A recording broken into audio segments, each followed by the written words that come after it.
Hey, what's up? My name is Ingrid Rojas, and I'm a real estate broker in the Greater Toronto Area. Today, we're going to talk about real estate.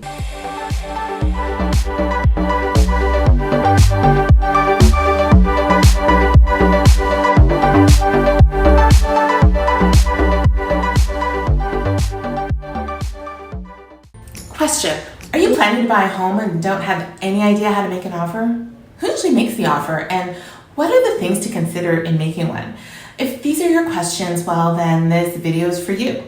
But before that, please like and share this video and hit subscribe to my YouTube channel so you can be updated on my upcoming videos. Thank you so much, and let's get started.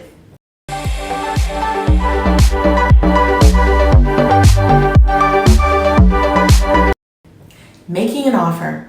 An offer is a written agreement of purchase and sale with the specifics of what you're offering the seller to purchase their home.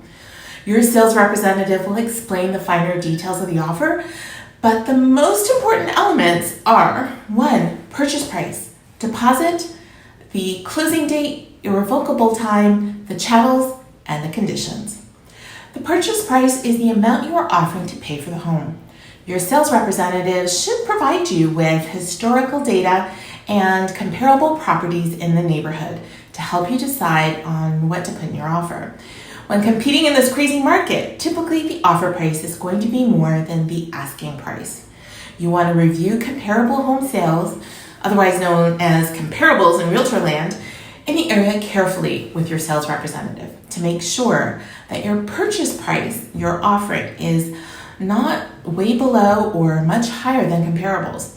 If it's too low, you'll not stand a chance in competing. If it's too high, the home may not appraise for the purchase price should the sellers accept your offer. If they do, you'll be liable for the difference. When making an offer, especially when competing against other offers, it's always helpful to put yourself in the seller's shoes. If you were to receive multiple offers on your home, what would be important to you? The highest price? Probably. Deposit is the amount of earnest money you'll be putting on the property. Should you end up purchasing the home, the deposit will typically be held in trust with the brokerage that's selling the home. The deposit goes towards your purchase price, and it's typically part of the down payment towards your mortgage and your home. The deposit can show how serious you are to the seller and also demonstrate your ability to get financing and complete the sale of the home. For example, in multiple offers, if you put a down payment put down a substantial deposit, it can show the sellers you mean business and have the finances to close or complete the sale of the home. Your deposit should be submitted within 24 hours of acceptance of your offer. In this competitive market, however, when you're making an offer, it may be prudent to actually include the deposit with your offer in the form of a bank draft or a money order to strengthen your offer. If accepted, the seller's sales representative will keep the check and deposit in their brokerage's trust account. If your offer is not accepted, you'll get your deposit back and you can put it back in your bank account. Closing date or completion date shown on the offer is the day you pay for the house and get your keys. It's usually a possession date. I usually recommend to my clients never close on a Friday. In case anything goes wrong, you won't have to wait over the weekend when banks and lawyers and other offices are closed in case there are any problems that need to be resolved. If you're selling a home or you're leaving a rented home, your sales representative and your mortgage agent can help you coordinate the closing dates so that you're not homeless during that transition. The irrevocable time is the time you're giving the seller to respond to the offer. A seller can either accept the offer, make a counter offer, or not respond at all, and therefore voiding your offer after the expiration date. Typically, if you're competing in multiple offers, your irrevocable time will be a few hours after the time the offer is presented to the seller. If the sellers have requested 24 hours or 48 hours to review the offer, the irrevocable time will reflect that. There are different strategies for the irrevocable time, depending on the situation.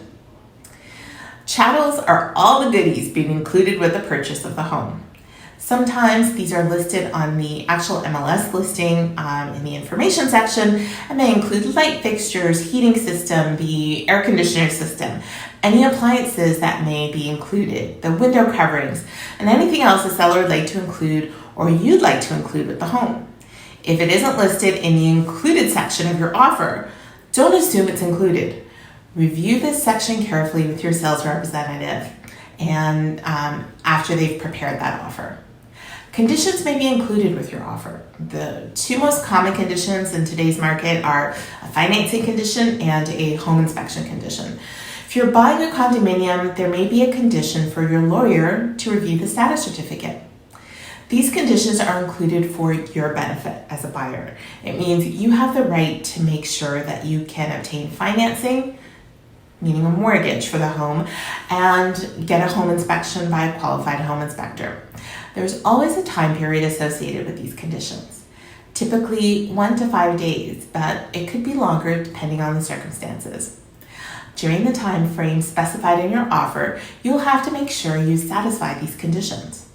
For example, if you cannot get a mortgage, you can get out of the home purchase as long as your sales representative notifies the seller's sales representative in writing a signed document that you as the buyer as well would have to sign within the time frame specified. Here are some questions I typically get asked. If there are multiple offers, is there an advantage if you place a bigger earnest deposit? Yes, the larger deposit, the more attractive your offer will be. Sellers will believe you mean business and your finances are in order and are more likely to complete the sale. How much should I pay the real estate representative who drafts the offer? Well, when purchasing a home, your realtor fees or commission is typically paid by the seller. There are occasions when this isn't the case, but your sales representative will explain this to you prior to preparing an offer.